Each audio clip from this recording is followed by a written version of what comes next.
Приветствую, уважаемые натуралисты! С вами канал ЗУ. Мы собираем большую видеоэнциклопедию про все виды животных планеты. Любите природу вместе с нами. Подписывайтесь и поехали! Слыша слово «анаконда», многие люди сразу же думают об огромных змеях-людоедах. Это тот случай, когда инстинктивная нелюбовь человека к змеям совпала с огромными размерами и достаточно пугающими повадками одного из представителей пресмыкающихся. Так существуют ли эти ужасные рептилии на самом деле? Правда ли, что они достигают гигантских размеров? Анаконды действительно питаются людьми? Давайте разбираться. Мифы и легенды относительно одной из самых больших змей на Земле дошли до нас с древних времен. Однако, как минимум, один из этих предрассудков точно правдив. Анаконды существуют и на самом деле. Правда, их размеры и степень опасности сильно преувеличены. Ведь все мы знаем, что у страха глаза велики. При этом крупная самка взрослой анаконды действительно способна заглотить человека целиком. Вот только голое, обезьяноподобное существо не выглядит для нее вожделенной вкусняшкой. Анаконды предпочитают добычу помельче, да и сами они далеко не всегда достигают столь огромных размеров. Анаконда или гигантская анаконда, или обыкновенная анаконда, или зеленая анаконда – вид змей из подсемейства удавов, семейства ложноногих змей. В старой литературе можно встретить название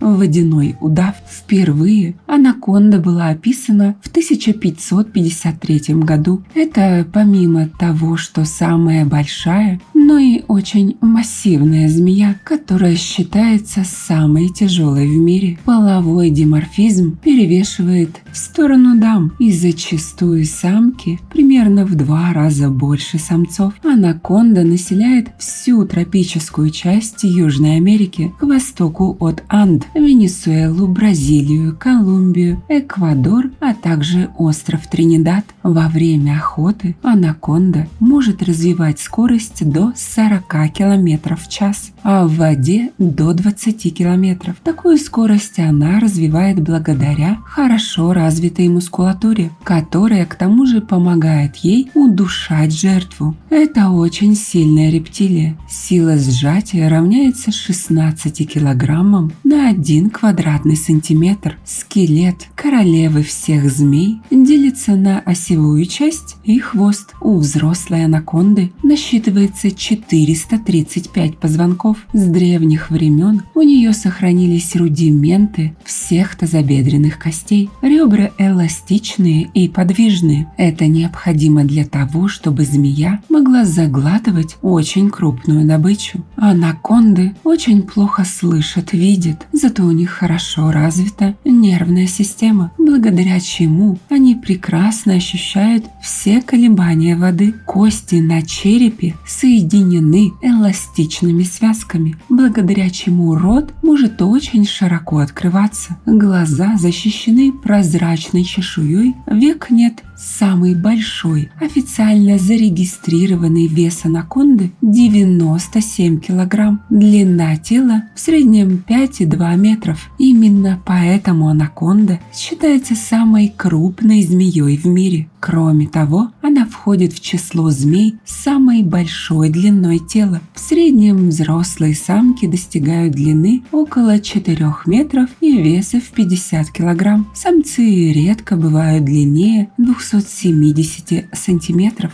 Анаконда живет в труднодоступных для человека местах, но иногда ее можно встретить у пастбищ. Королева змей не прочь полакомиться курами, утками, овцами, свиньями и даже собаками. Большую часть жизни анаконда проводит, прячась в мутных водах. но чтобы переварить пищу, змея выползает под солнечные лучи на каменистый берег или на ветки деревьев. Если наступает засуха, анаконда закапывается в ил и впадает в спячку до тех пор, пока водоем вновь не наполнится. Наши милые змейки бывают 3 типов. Гигантская, зеленая обыкновенная, считается самой массивной змеей в мире. Парагвайская или желтая анаконда – это не очень крупный вид, всего-то около 3 метров. И анаконда дишаонсея. Несмотря на то, что анаконда проводит в воде очень много времени, рыбу она ест редко. Ее вкусовые предпочтения зависят от размеров и возраста самой змеи. Малыши питаются крысами, птенцами, мелкой рыбой и лягушками. Взрослые же анаконды охотятся на птиц, капибар, диких кабанов, кайманов, игуан, агути и других змей. Надо сказать, что королева всех ужастиков предпочитает пищу поменьше и пожирнее, в связи с чем голая обезьяна не представляет для нее большого интереса. Нападение возможно только в случае, если змея перепутает человека с другой добычей. Чтобы защитить себя, анаконда, конечно, может укусить, но чаще всего змеи при приближении человека пытаются сбежать и спрятаться. А еще анаконда довольно ленива. Она может проводить долгие часы в ожидании жертвы, которая решит таки спуститься к реке на водопой. Стоит жертве приблизиться, как та делает стремительный рывок. Клыками она впивается в добычу. Змея не ядовита, поэтому кусает она жертву лишь для того, чтобы удержать. Потом она быстро обвивает свою добычу. В отличие от питона, она не ломает ребра и кости, а именно удушает. Иногда анаконда утаскивает добычу под воду и топит ее. Как только жертва перестает подавать признаки жизни, змея ее заглатывает целиком. Анаконду можно считать ночной рептилией, так как именно в темное время суток она наиболее активна. Так как у рептилий медленно происходит процесс пищеварения, охотится она не часто. Одной удачной охоты ей может хватить на несколько месяцев. Анаконды собираться вместе, вопреки людским шуткам, не любят. Естественным исключением является период спаривания, который длится с апреля по май. Самцы анаконд намного раньше становятся половозрелыми.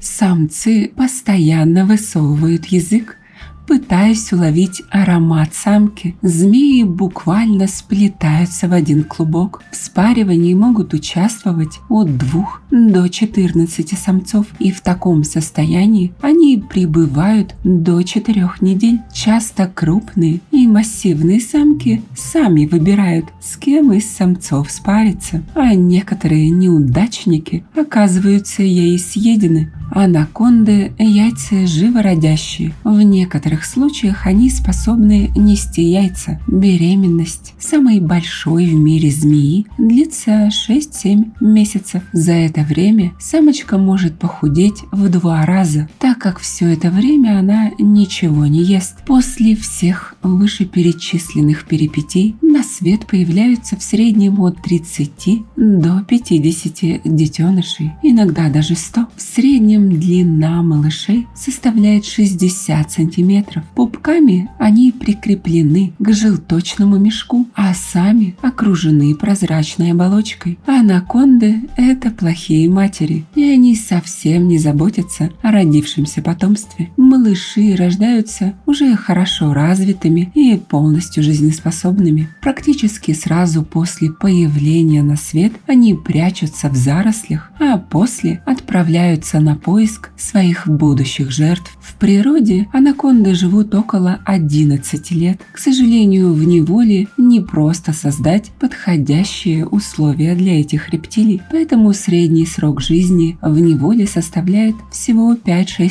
лет. Однако известны случаи, когда анаконда доживала до 28. Из-за труднодоступности мест обитания ученым трудно оценить численность анаконды и проследить за динамикой ее популяции. По крайней мере, в Международной Красной книге охранный статус анаконды числится в категории «угроза не оценивалась из-за нехватки данных». Но в целом, видимо, анаконду можно пока считать невымирающим видом. Из-за больших размеров у анаконд, как вы наверняка знаете, змеи и кошки. Иногда раненые анаконды становятся жертвами пираний или наших любимых куньих, которые представлены бразильскими выдрами. Ролик о них и есть на канале. Кстати, эти змеи являются каннибалами, так как сами не прочь перекусить собратьями. Но мы-то знаем, что самой большой опасностью для анаконд являются человеки. В некоторых поселениях Америки мясо анаконд употребляют в пищу. Их кожу используют для шитья одежды и аксессуаров. Ведется незаконный вылов анаконд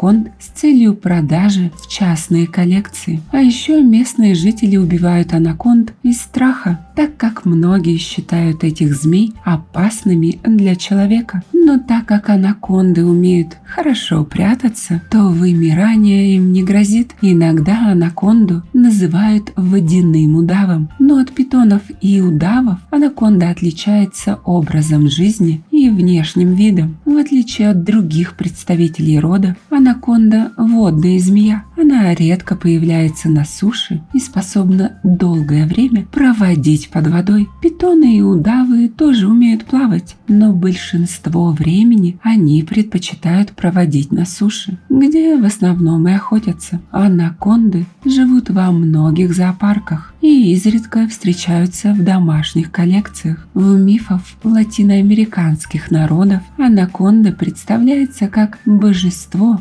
оборотень, злобный людоед или волшебный дух, который способен исцелять. Ходят легенды, что своим взглядом и дыханием змея способна гипнотизировать жертву. Благодаря этим мифам и легендам многие уверены, что анаконда – это змея гигантских размеров, которая специально охотится на человека, душит и убивает его. Но практически во всех художественных произведениях опасность анаконды для человека сильно преувеличена. Известны только единичные случаи, когда змея действительно убивала и глотала людей. В обычной жизни анаконды стараются держаться от человека подальше, потому что считают его опасным. Часто в легендах преувеличены и максимальные размеры анаконды. Местные жители Латинской Америки сообщали европейским исследователям, что видели особей длиной от 10 до 18 метров. Однако никаких доказательств этому нет.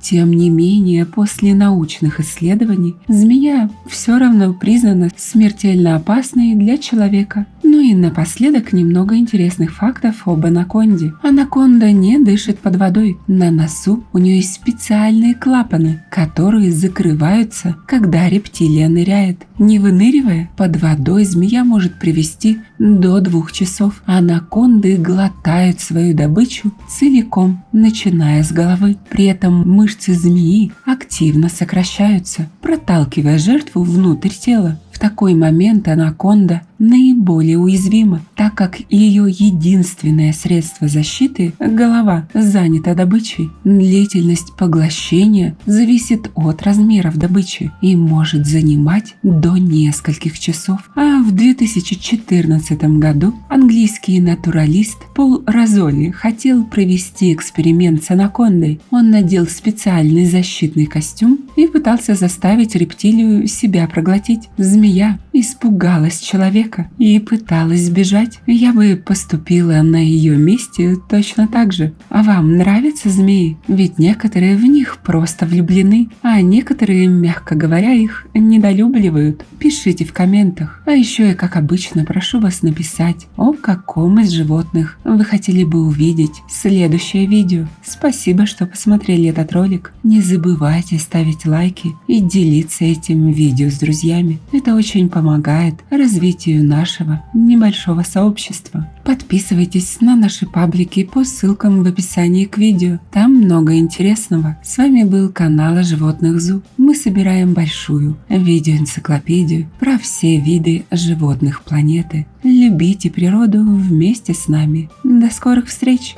Так вот, ученый по имени Пол Росселе, найдя в тех самых джунглях подходящую по комплекции анаконду, решил добровольно отправиться ей на обед.